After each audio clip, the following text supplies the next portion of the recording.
digital is really where we're at. I mean, it's digital this, digital that, and digital everything. And it's very much, I think, it's consumerization seems to be driving it. But it's powered or it's enabled, I think, by things like the cloud, like ubiquitous broadband, and people have just this expectation that things should be immediately on demand.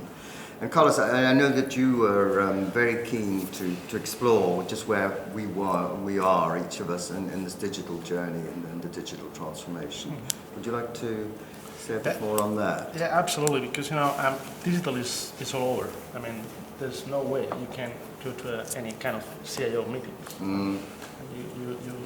You're not ending up talking about digital transformation, digital consumerization, all this kind of stuff. So, in my view, it's becoming kind of an empty world, actually. I mean, because everyone, we have digital plans and digital transformation programs and stuff like that.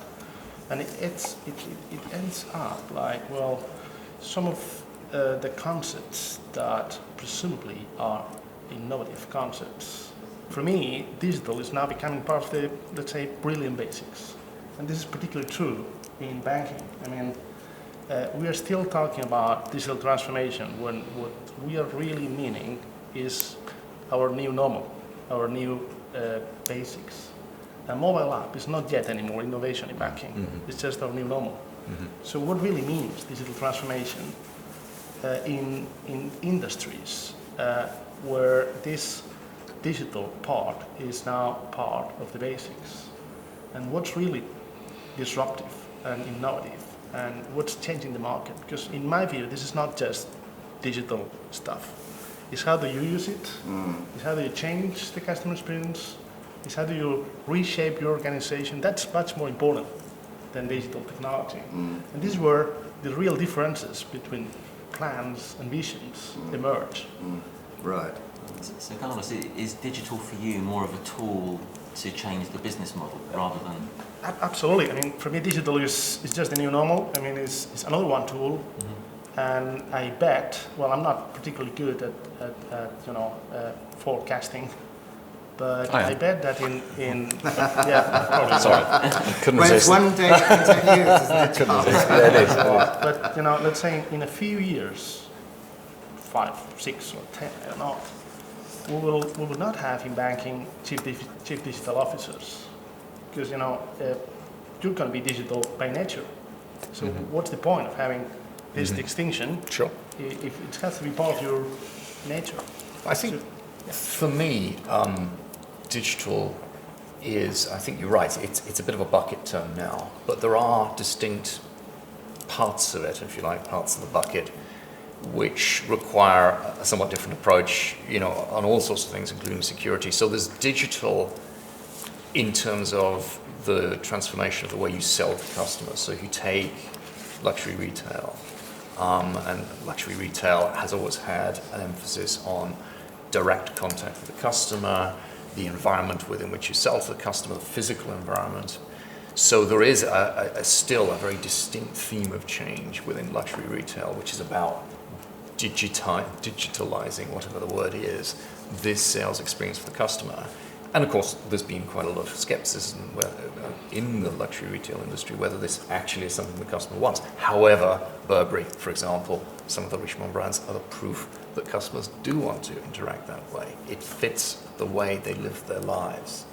But what it's brought along, and this goes to your point, Carlos, is that the change that's required there is not just about some nuts and bolts on a different platform and a different way of transacting a sales transaction, but it's the fact that actually the customers don't just want to interact with you over the web, they also want to interact in a joined up way with you in the store, in the boutique. I guess the parallel would be in the bank branches that are left.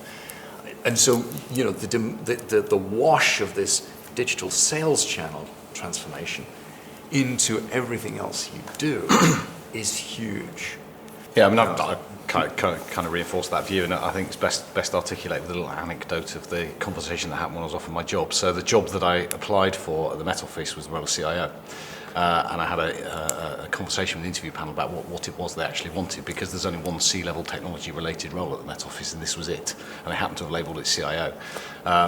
So I had an agreement with the appointment board. Fortunately, I did get the job in the end, which actually my role was going to be Director of Technology, because I think things like CIO, CDO, various natures and so on are dated in much the same way that words like digital, Internet of Things, big data all become dated over time. But they do provide, for me, a useful kind of lens through which to see this relentless and accelerating change, technology-driven change. And I think the way I describe it to my teams is don't get too hung up on the words, because to me you're looking at the same thing inside a room with windows on each side, and it helps you frame the thing that you're looking at. So when you talk digital, words like agility, user centricity, internet availability, joined up user experience, all those words they're in the back of your head, and you're now looking through that window with that digital word in your mind, looking at what is largely the same rat's nest of change, but looking at it through that dimension. And if you use the words Internet of Things or one of the other buzzwords, they're a helpful way just to set the context a little bit. So I don't dismiss them that it's easy to dismiss these words and argue about what the definition is. Yeah, and then you have security on top of all. Yeah, right. Yeah. So from a security perspective, as security practitioners, we're always really scared of change, because change introduces uncertainty, which is really my whole job, is to reduce uncertainty. But I think you're looking at changes in process and culture and technology, and so there's lots of fear about insecurities in those. But I think there's lots of opportunities with digital transformation. If security professionals are involved in the design process, you actually have a chance to build something that's more secure over a lot of the legacy solutions that exist. So that's always been my key takeaway. I think the other area where rapid change has been extremely useful is when you're taking a risk management approach and you're looking at risks, to really assess agility as part of one of those risks. As a business now, as a startup especially, but any business, like you said before, transformation is just constantly ongoing. And so if you're just assessing risk from a security perspective on the old confidentiality, integrity, and availability, that's really not enough. There's also this agility component of business that if your processes are slowed by security, that's actually a risk and impact to the business. Yeah, no, that's absolutely right. I mean, for me, I'm a positive guy, so I think of it mostly as an opportunity. The cloud, people used to go around sort of sucking at their teeth if any security guy talked about the business using the cloud. But actually, there are better ways of doing security in the cloud, whether it's as simple as the organization choosing to take their email as a cloud service, which for me is an improvement, because many large organizations have proven just how bad they are at doing the basic at securing email, and yet some of the big providers out there offer you almost invisibly better security. Don't get me wrong, there are some security risks that come along with it as well. But there are even security tools that function in the cloud. And in fact, one of the ones I've been using since about 2004.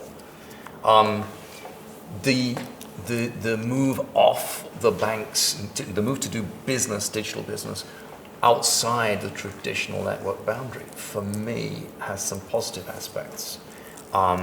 It reduces the attack surface. If I don't any longer have to worry about the configuration of a device on which is being used, let's say, to capture customer data in regards to a sales transaction, then I'm actually reducing the scale of my problem. And what I'm doing also is focusing on what I really need to secure, which is not the device. I don't care about the container for that valuable customer data. I care about the data and how secure that is. So it's around the data and it's around the information. Charles, I think you've got a very interesting story there, haven't you? I'm not sure what you allude to, but I would pick up on the point. So one of the challenges that we have at the Met Office, we run 3 of the world's 50 largest supercomputer capabilities, and that generates almost an unimaginably large data sets. So we've had to think very, very carefully about distinguishing, I did notice you use both words interchangeably almost, between data and information. So to use a security example, I think we are looking to create an organization without borders, essentially. So at some level, we are natively operating on the internet in areas where that's appropriate and the safe thing to do. And but nonetheless, we worry, so that's the container, if you like, we worry a lot about some facets of information security. So our approach, for example, would be to use strong and trusted encryption as a means through which the data can be as open as you like. I don't care, I'm not trying to protect the data, but I'm very much protecting the information that it contains. So distinguishing data and information it seems like a somewhat pedant distinction, but it actually really isn't. And when you get into large scale, and as we're seeing all over the place with breaches of one sort and another, I think all organisations are going to have to think really carefully about that very important distinction between a lump of ones and noughts and the information that it may or may not contain, and to treat those two things differently. So our use case is all about how we maximise information content and minimise data sizes. Production payloads these days of dealing with over a petabyte of data a day in some form. Production data flows of about 2 terabytes an hour. Those are the kinds of scales of things, and at that scale, you just can't continue to synonymize data and information, and you can't stick to principles that seem really sound at lower scales of collect and keep data strategy, for example, because you physically can't do it. And in the financial industry, what's the view there? I think this thing around data and focusing rather on the data rather than on the digital is an important aspect as well. Well, absolutely. I mean, we must be data-driven organizations. We have an awful lot of information from our customers, but we are not yet in a position to use it cleverly and to use this information to deliver better services to our customers. So this is part of the journey. So when we use this concept of digital transformation as kind of an umbrella for banking, I see more value on extracting value from our information to deliver a better service than just introducing new IT digital stuff. So it looks like if you have a good mobile app, you are digital. That's not true in banking. I mean, the real value for our customers will come from the fact that we use wisely our information to customize our services, to be able to anticipate our customer needs. And there is, we have a lot, as an industry, we still have a lot of room for improvement in that space, because we know a lot. Well, we know nothing, but potentially we can know a lot about our customer needs. So there is that intense focus on the customer and Absolutely. the customer relationship management system, and that's part of the obviously taking over the systems from Lloyd's has been that focus and that platform. Definitely. One of the goals of our replatforming program is to enable TSB to extract information from our data. Our new platform is, from a data perspective, it's a huge step forward compared with our current platform. We'll have a platform where the data lineage is just a standard feature. So we know exactly for a specific report, even for the regulatory reports, because this is a highly regulated industry. So we have two big stakeholders: the customer and the regulator, and they both require information. The customer, as I said before, to better serve the customer, the regulator, because they ask an awful lot of information. So being able to manage your information in a highly automated way, so you don't need a large team looking for data, trying to build a specific report. That's a competitive advantage, and this is where we are. So I would say that our new platform is not just going to be a digital-friendly platform, because honestly, I consider this part of the brilliant basics that everybody should pursue in the next coming years. But the real competitive advantage will come from the fact that we have the ambition to extract value from our information.